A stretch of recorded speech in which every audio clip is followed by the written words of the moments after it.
I grew up in a small town where everyone knew each other's business. My dad ran the local hardware store, and my mom kept our home warm and welcoming.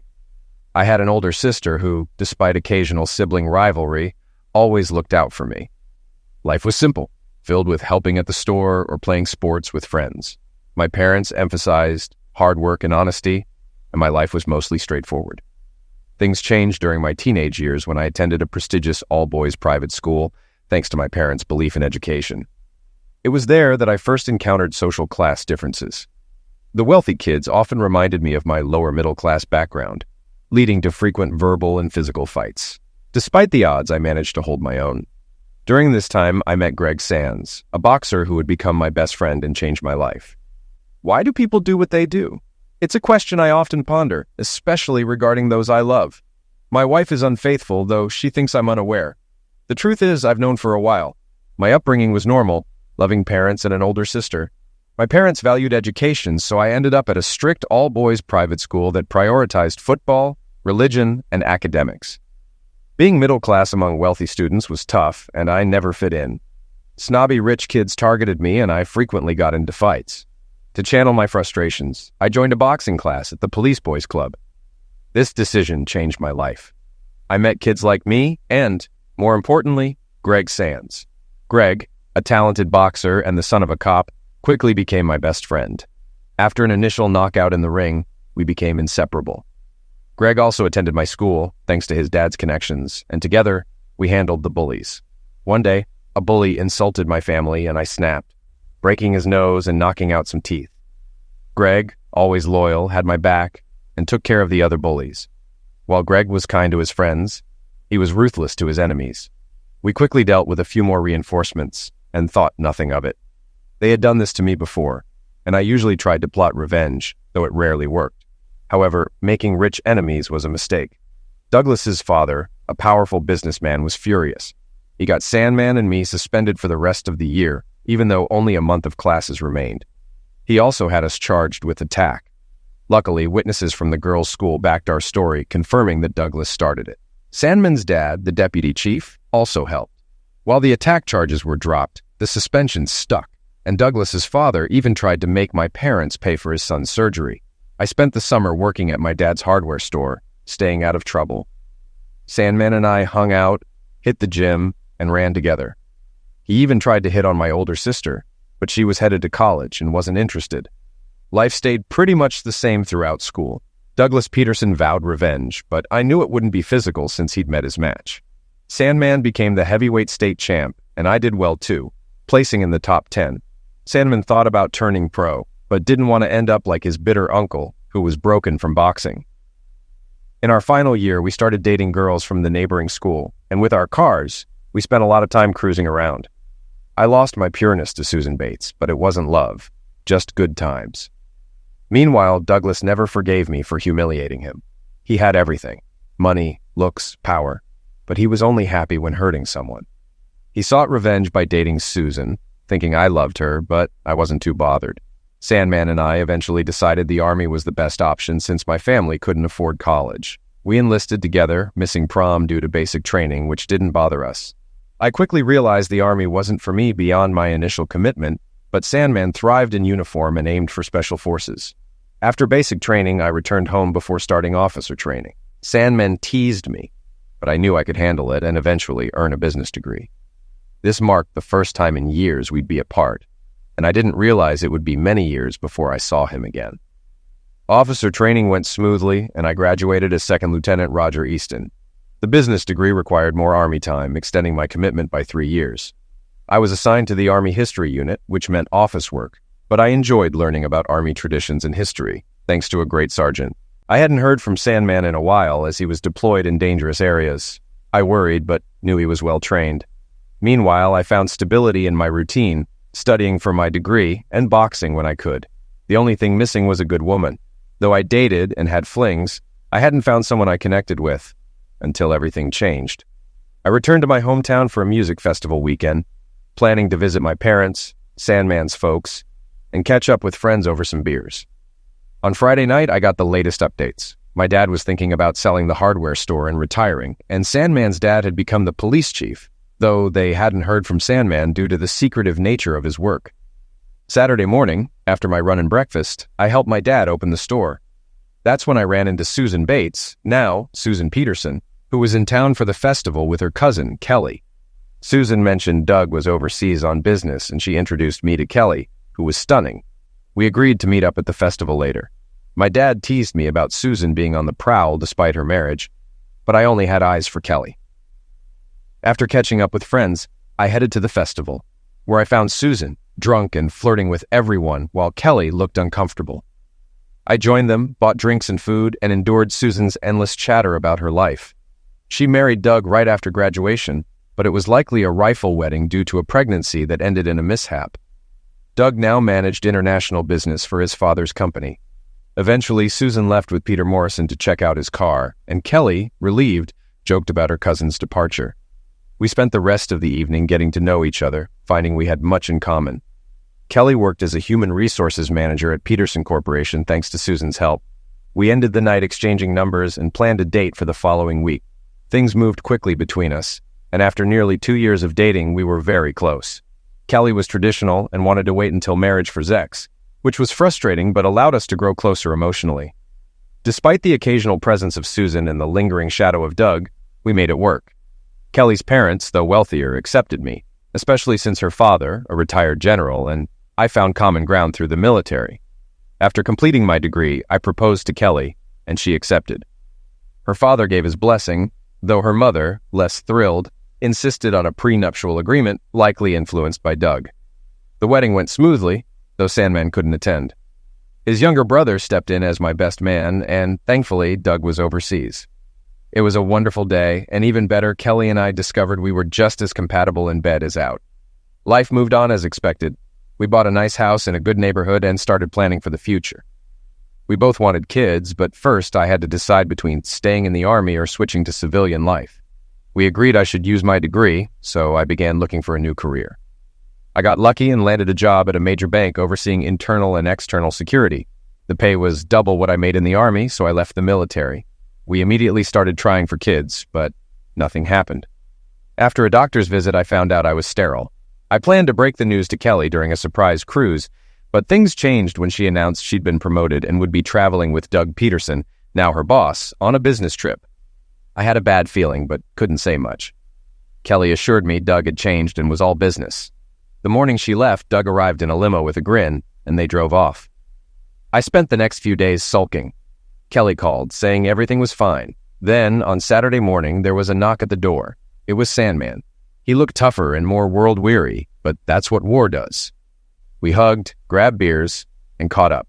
Sandman had left the Army after 10 years, tired of the liquidating. I updated him on my life, including the connection to Doug, and we laughed about Susan marrying him. As we talked, Sandman recognized General Bates, Kelly's father, from my wedding photos. He revealed that General Bates had been his commander in Special Forces and hinted at Mrs. Bates's affairs with officers, explaining that this led to the general's retirement to avoid scandal. This revelation left me questioning the family I had married into. I invited Sandman to stay the night, but he had to leave. Before going, he mentioned he was starting police academy training on Monday. He promised to visit again when Kelly returned. As I mulled over everything, I couldn't help but worry about Doug and Kelly, especially given the new information about her family. The next week flew by with work keeping me busy. Kelly called a few times, and by Friday night, she was home. She seemed like her usual self, and we spent the night reconnecting. The next day, I told Kelly about Sandman's return and arranged for them to meet. When Sandman arrived with flowers and wine, I was about to introduce him to Kelly when suddenly, "Oh my God, Greg, you're Sandman," Kelly exclaimed. "Hi, Kelly. Good to see you," Sandman replied. I was shocked. Turns out Kelly knew Sandman from the Army base when her dad was in charge. They caught up for hours, and I felt like a third wheel. While cooking dinner, I overheard something like, "Does he know?" When I asked what they meant, they both looked awkward. Sandman left, saying Kelly and I needed to talk. Kelly explained that she and Sandman had dated on the base with her dad's approval, but broke up when Sandman went to Iraq. She assured me it was all in the past. But I realized Sandman still had feelings for her, which explained why he avoided our wedding. I asked Kelly if this would be a problem, and she said no, that she loved only me. Still, I was upset neither of them had mentioned it earlier. When I called Sandman, he apologized, saying he didn't want to stir up old issues. I accepted his explanation. Life continued, with Kelly busier than ever in her new job, and kids took a back seat, so I didn't bring up my sterility. Sandman became a cop and joined the pill squad. But at home, things started to change. Our sex life dwindled as Kelly worked late and traveled with Doug more often. I began to suspect something was wrong. Needing time to think, I decided to help my dad close his store as he retired. Kelly supported the idea, saying she'd be busy with work all week anyway. At the store, Dad surprised me by suggesting I protect myself, hinting at rumors that Kelly was behaving like her cousin Susan. He gently told me that Doug was bragging about sleeping with Kelly 3 times a week. I was furious. It's one thing to suspect, but hearing it confirmed hit hard. I realized I'd been a fool. I decided to confront Susan Peterson directly. Hearing she was at her parents' estate, I drove over. When I arrived, I asked Susan bluntly, "Is Doug sleeping with my wife?" She looked shocked and replied, "You don't mess around, Roger." "Well, it's all over town," I said. Susan broke down in tears and explained she had left Doug and was now back living at home, with divorce on the horizon. She revealed they were forced into marriage and resented each other from the start. Doug openly cheated, even keeping an apartment near his office for his affairs. In response, Susan began having her own affairs out of spite. Things came to a head when Doug admitted he was involved with Kelly and that it was only a matter of time before she moved in. That was Susan's breaking point, and she left. We talked more, but I was beyond sympathy. Susan vowed to make Doug pay, but I wanted my own revenge. I wished her well, hoping it would be the last time we spoke. When I got home, my parents were out, and Kelly had left a note saying she needed to talk urgently. Ignoring her calls, I grabbed a beer and sat on the deck. My parents returned later, and after a few more beers, I went to bed. The next morning, I woke to the smell of breakfast and had a quiet meal with my folks before heading to the store for the final handover. After lunch, Dad and I went fishing, and he agreed I should confront the situation directly. When we got back, Kelly's BMW was in the driveway. Inside, she was sitting with tissues, having talked to my mom. My parents quickly left, giving us space. Kelly broke down, explaining that Susan had called to say she was divorcing Doug, and mentioned I knew about Doug's so-called late meetings. Panicked, Kelly had driven straight to my parents' house to talk. Through tears, Kelly insisted she wasn't having an affair with Doug. She claimed the late meetings were legitimate and that Susan had started the rumors to break us up. Kelly also said she would stop attending late meetings with Doug. Her story seemed rehearsed, and I didn't buy it. I knew Susan didn't love me, Doug hated me, and the Bates women had a reputation for cheating. I realized Kelly was now the enemy, but I needed evidence before confronting her. I pretended to forgive her, putting on a convincing act. We went out to dinner, and she left the next morning, happy and unaware of my suspicions. Once she was gone, I called Sandman to help with surveillance on Kelly. I also asked my dad to tell Kelly I was staying until Sunday, buying time to gather more information. After packing my car, I said goodbye and headed back to the city. Sandman still hadn't returned my call, but I didn't worry about it. I checked into a hotel far enough from anyone Kelly or I knew, then went to work to greet my boss and request another week off, which he approved. While there, I opened a new bank account in my name and transferred half of our joint savings, ensuring my future paychecks would go into it. Feeling more secure, I returned to the hotel and tried calling Sandman again, still no answer. I headed to the bar for a beer and chatted with the bartender until my dad called to check in. After a few beers, I decided to call it a day, paid my tab, and went back to my room to shower and change. Just as I was leaving for a late lunch, Sandman finally called back. He apologized for the delay, explaining he'd just been promoted to detective. We agreed to meet at a local bar. At the bar, which turned out to be a cop hangout, we found a booth and ordered beers. I told Sandman everything, the rumors about Kelly and Doug, the late meetings, and Kelly's changed behavior. Sandman listened and then jokingly asked if I wanted Doug kneecapped. We laughed but then got serious. We needed evidence of the affair, and Sandman promised to handle it, using his connections. The next morning, I woke up with a hangover but followed Sandman's advice to act normal. I canceled my leave and told Kelly I'd be home that night. She welcomed me warmly, and over dinner she suggested starting a family. I knew it was pointless given my condition, but I said nothing. As weeks passed, I grew anxious waiting for Sandman's update. Kelly questioned our joint account balance, and I made up a story about lending Dad money, which satisfied her. Finally, in early December, Sandman called with news, and we met again at the same bar. He handed me an envelope saying it was good news. The private investigator's report cleared Kelly. She had been faithful, just living her routine life. Doug, on the other hand, was a mess, involved with multiple women, gambling, and pills. Sandman revealed that Doug was about to be busted for cocaine, and his downfall would make headlines. It was the perfect Christmas gift. I bought a round for the bar, then headed home to my wife. Sandman promised to visit over the weekend. When I got home, Kelly was all over me, and we had intense, passionate sex. Afterwards, she surprised me by saying, "You're going to be a father." I was shocked, but Kelly mistook my reaction for excitement. She happily shared her pregnancy news, explaining she wanted to wait until after the first trimester to tell me. She then started talking about the nursery, baby shower, and maternity leave. But I zoned out. The realization that I was being deceived hit hard. As a logical person, I quickly concluded that the baby couldn't be mine because I was sterile. I knew Kelly had to go, but I needed to play it smart. I couldn't believe Kelly thought she could pass off the baby as mine, given our near non-existent sex life. I tossed and turned, watching her sleep peacefully, anger boiling inside me.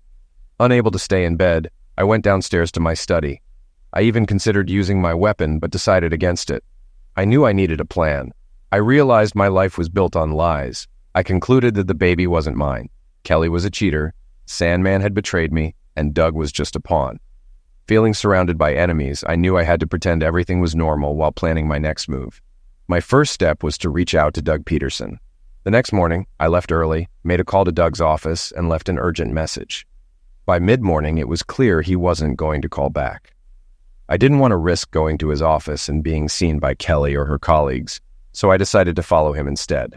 I rented an SUV and waited outside his office. When Doug left, I discreetly followed him to an apartment building. Seizing the moment, I pulled up, grabbed him, and drove off. Doug was terrified, thinking I was going to eliminate him, but I assured him I just wanted to talk. We drove to a secluded spot by a lake where I handed him the report Sandman had compiled. As Doug read it, he muttered that it was all lies, blaming Susan. I told him the report was from Greg Sands, not Susan. Doug realized he was in deeper trouble than he thought. Doug turned even paler, convinced I was going to eliminate him.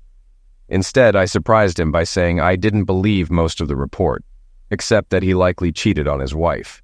I then stunned him further by saying we needed to help each other. Doug, a weak figurehead controlled by his father, wasn't the playboy the report claimed, but he was still vulnerable. I told Doug that he needed to leave town immediately because Sandman was planning to frame him with pills and get him arrested. Doug was bewildered, asking why I was helping him and why Sandman was targeting him. I explained that I needed his father's connections to dig into Sandman's background. Doug called his father, arranged to leave the country, and handed me the phone. Reluctantly, Mr. Peterson Sr. agreed to provide a full report on Sandman within a few days. As for why Sandman was doing this, I couldn't give Doug a clear answer. I suspected it was Sandman's twisted way of revenge. I waited with Doug until his father's people arrived to take him away, knowing this would delay Sandman's plans and buy me time to figure things out. I returned to the city, dropped off the rental, and decided to lay low. Needing a break from everything, I accepted an assignment from work that sent me on a 2-week trip to regional offices. Kelly wasn't thrilled about my sudden departure, but I reminded her that I needed to keep my boss happy with the baby on the way, which quieted her. The 2 weeks passed quickly, but I had trouble reaching Mr. Peterson Sr. for the report. On my last day, a courier delivered a thick package, the report on Greg Sands.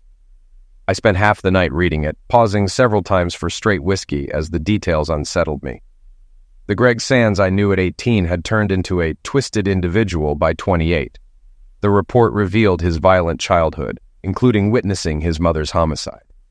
His stepmother and father tried to manage his rage by enrolling him in boxing, which led to his success as a champion. But the man he had become was far more dangerous than I had imagined. The report answered all my questions but provided no comfort.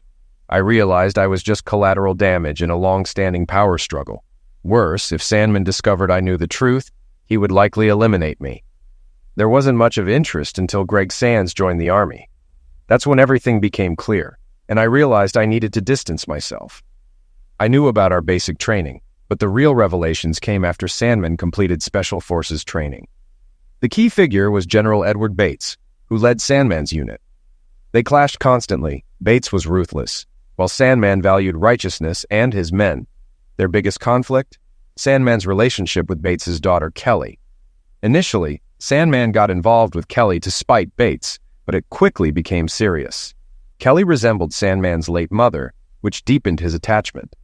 Things fell apart when Sandman proposed, and Kelly refused, saying she needed her father's approval. Shortly after, Bates sent Sandman's unit on dangerous missions, culminating in a disastrous operation that left many dead or injured, including Sandman. Bates retired in disgrace, and Kelly ended things with Sandman, following her father's wishes despite her love for him. Afterward, Sandman plotted revenge. When he learned I was marrying Kelly, he saw a new opportunity. He left the military, became a cop in my city, and planned to ruin Kelly's reputation by seducing her, getting her pregnant, and causing a scandal. His ultimate goal was to destroy Bates by using Peterson Sr.'s influence after framing Doug Peterson. But I derailed his plans by helping Doug escape. I knew Sandman would come after me once he realized what happened. My first move was to get Kelly out of town, hoping it would distract Sandman. Then I had to decide whether to stay and face him or leave before things escalated. When I returned home, it was too quiet. Our dog was gone and Kelly's clothes were missing. In the kitchen, I found a note from Kelly saying she had a business meeting and that our dog was with my parents. It seemed like an excuse, and I suspected she was with Sandman. To confirm, I called the police station and learned Sandman was on a 2-week vacation. Realizing I might be jumping to conclusions, I decided to call Peterson Sr. Surprisingly, he answered, "What do you want, trailer trash? You got the report, didn't you?" Peterson sneered. "Yeah, thanks," I replied, though it was a week late. He asked, "Why are you wasting my time?" "I'm trying to find my wife, Kelly Easton," I said. He laughed and asked, "How's your marriage going?" Then he added, "She's at a meeting with Brett White, the temporary CEO. I thanked him, but before hanging up, he couldn't resist a jab. No doubt White's giving her the bedroom tour. I realized Kelly had actually told the truth, but I still worried, where's Sandman? I got my answer the next morning. I woke up determined to end the charade. I'm divorcing Kelly and moving on. Let Sandman have the Bates clan. I'm done with this sick game. I knew I had loved Kelly, but her betrayal destroyed our future. Revenge was tempting, but my sanity mattered more. While I was deep in thought, Kelly called. I ignored it, not ready to hide my contempt. After a shower and coffee, I headed to work, where I made a lawyer appointment and cleared out our bank accounts. I wanted my assets liquid and on hand. At 10 a.m., my life took another turn. A courier delivered a package with familiar handwriting.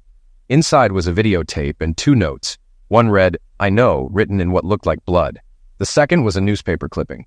Peterson Corporation CEO found dead. Doug Peterson had been found dead on a beach, with police treating it as foul play. I didn't need to watch the tape. I knew it contained Doug's confession. My military instincts kicked in. I left the office, ignoring my secretary, and drove out of the city. I realized 3 things. Doug had confessed to Sandman. Sandman could find me anywhere, and he was going to eliminate me for ruining his plans. I drove to my old sergeant, Brian Moses, who had connections and could help me disappear. When I arrived, Brian was relaxing on the beach. I hated dragging him into this, but had no choice. "Lieutenant, what brings you here?" Brian asked. "I need your help, Brian. I need to disappear. No questions asked," I said.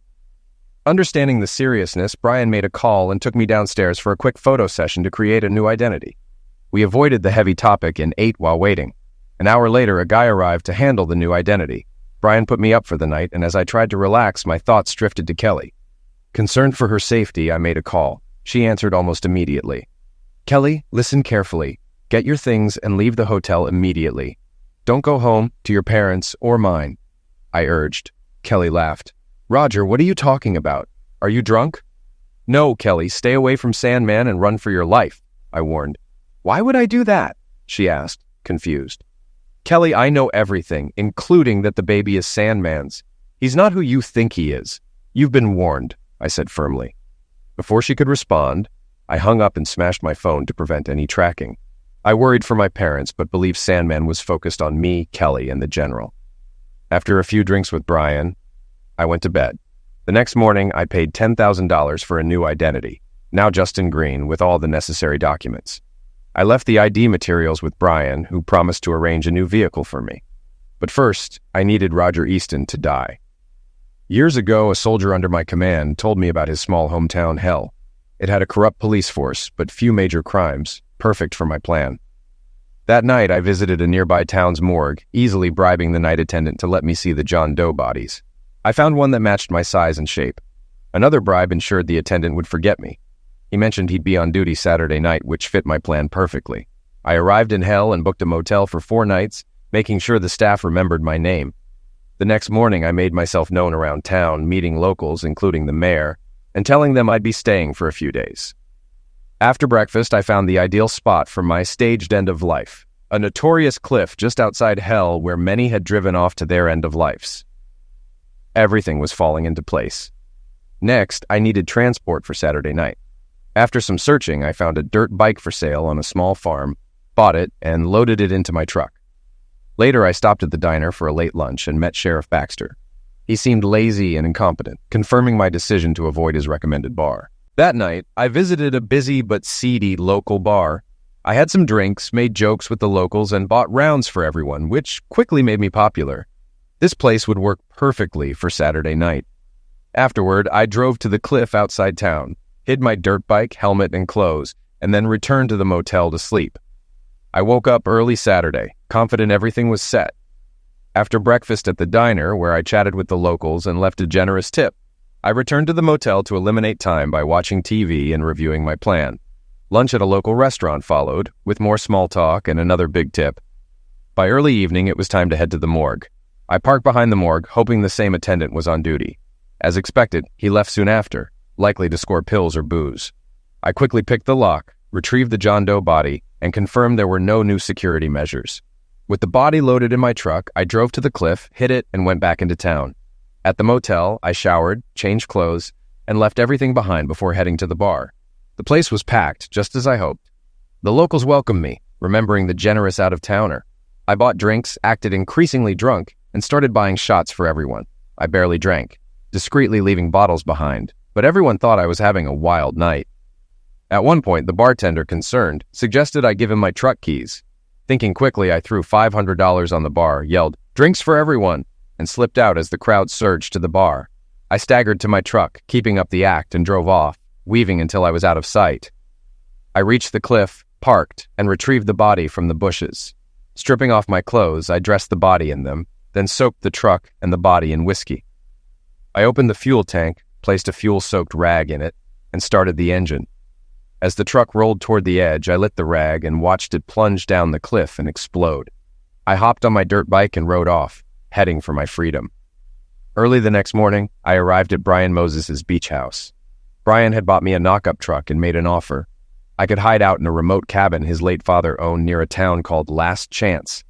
I agreed, feeling it was a fitting place to lay low. Before I left, Brian gave me a phone and warned, "Only use this to receive messages from me. If you get a emergency text, leave immediately." After grabbing my new ID and clothes, I hugged Brian and drove to the cabin. The directions were easy to follow, and I arrived by lunchtime. The cabin was isolated and perfect for hiding out. I settled in, determined to grow a beard and change my appearance before venturing into town. Brian had stocked enough supplies to last a month. My only thought now was, I hope everyone believes I'm dead. I began working out daily, using the trails for long-distance running to get back in shape. A week later, I received a text from Brian. "Roger Easton is dead. Funeral next week. We'll watch over your family." I felt guilty about the pain I was causing my family, but it was necessary for their safety. I didn't hear from Brian for the rest of the month. 3 weeks into my new life as Justin Green, I was satisfied with my progress. I'd lost weight and grown a decent beard, though I wanted another week before venturing into town. Finally, I decided to watch the video Sandman had sent. It was brutal. Doug Peterson had been tortured and confessed everything, including my involvement. The butcher, dressed in black and masked, was clearly Sandman. At the end of the video, Sandman threatened, "I'm coming to eliminate you, Roger, and destroy everything you hold dear." Watching the video enraged me. Sandman was no longer just a threat. He was a sick, deluded butcher who enjoyed his work. His ability to switch his rage on and off terrified me. I realized he wouldn't stop until he finished off his enemies, and my family could be next. I couldn't live in fear forever. Motivated by the video, I intensified my training, pushing myself to my limits. By week 5, I was ready to venture into town. I kept a low profile, bought supplies, and picked up a laptop with internet access. I also bought a 7mm semi-auto rifle, a 9mm SIG P228, and plenty of ammunition. At a pawn shop, I found an old boxing bag and gloves. On my way back to the cabin, I saw a sign for puppies. I stopped and bought a border collie puppy, Jess, to keep me company and serve as an early warning system. Back at the cabin, I settled in, set up my purchases, and fed Jess. Later, I searched online for news about Roger Easton. I found a local newspaper article titled, "Drunken Man Burns to End of Life Near Hell." It described how Roger Easton, a visitor well known to locals, had gotten drunk, driven off a cliff, and died in a fiery crash. Sheriff Baxter confirmed no suspicious circumstances. The only other mentions were about my funeral arrangements, indicating the plan had worked, at least temporarily. For the next 6 months, I lived in isolation, with Jess as my only companion. I ventured into town once a month, where people called me Grizzly Adams due to my beard and long hair. I trained hard, regained my Army fitness, and sharpened my shooting skills. Brian occasionally texted me, and I rarely used the internet. One July day, I checked my hometown's local paper and found troubling news.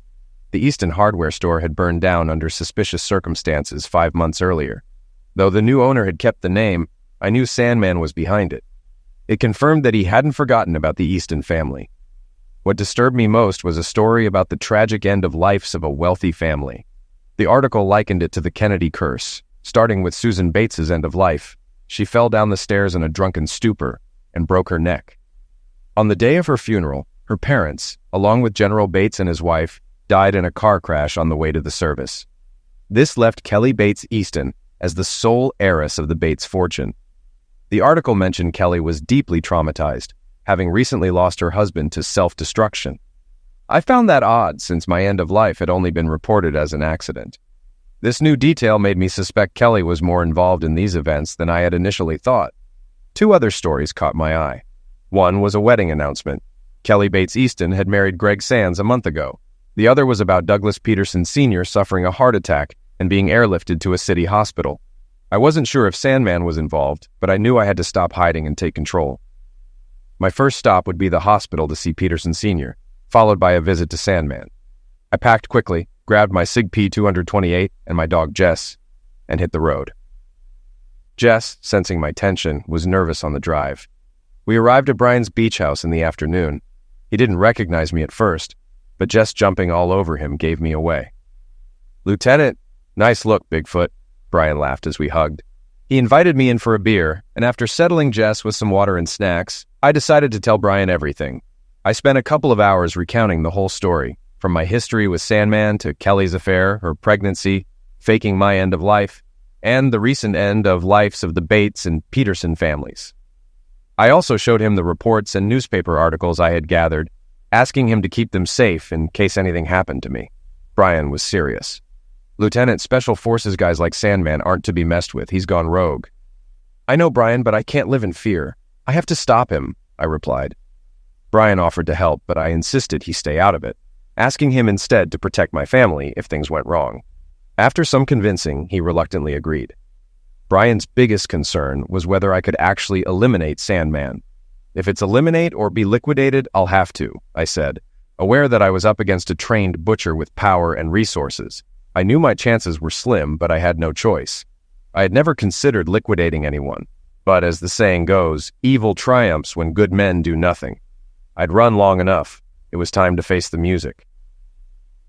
Late at night, I headed back to the city where I had lived and worked for years. I arrived late, checked into a cheap hotel, and dropped off my gear. Then I texted Brian to let him know I was safe and planned to visit Peterson Sr. at the hospital. By the time I arrived, visiting hours were over, just as I wanted. My beard and long hair would help obscure my identity from many security cameras. I knew the hospital layout well, and had already confirmed Peterson Sr. was in room 319 on the 3rd floor. I avoided security, slipped into the restroom, and waited until the coast was clear. I made my way to room 319, where I found Peterson Sr. pale and hooked up to monitors. I must have dozed off for about 15 minutes, only to be awakened by a nurse checking on him. After she left, I stepped out of the restroom quietly. Peterson Sr. startled me by speaking first. "Come closer. Let me see the face of my butcher, Mr. Sands," he said shakily.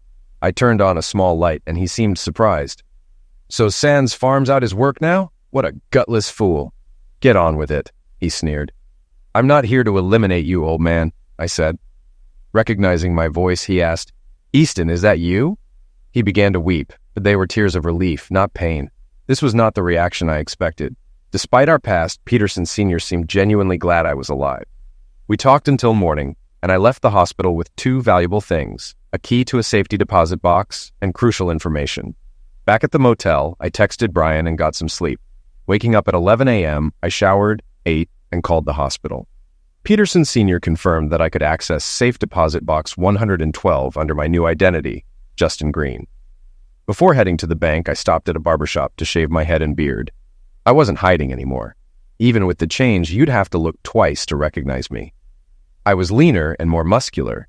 At the bank, I was treated like a VIP. After accessing the box, I took everything: a large envelope and a significant amount of money. I returned to the motel, grabbed some takeout, and sat down to think. My conversation with Peterson Sr. had been eye-opening. Since my end of life, things had escalated quickly for Greg Sands. With Doug and me out of the picture, the general had become Sandman's main target. After I called Kelly that night, she didn't run away. She ran straight into Sandman's arms.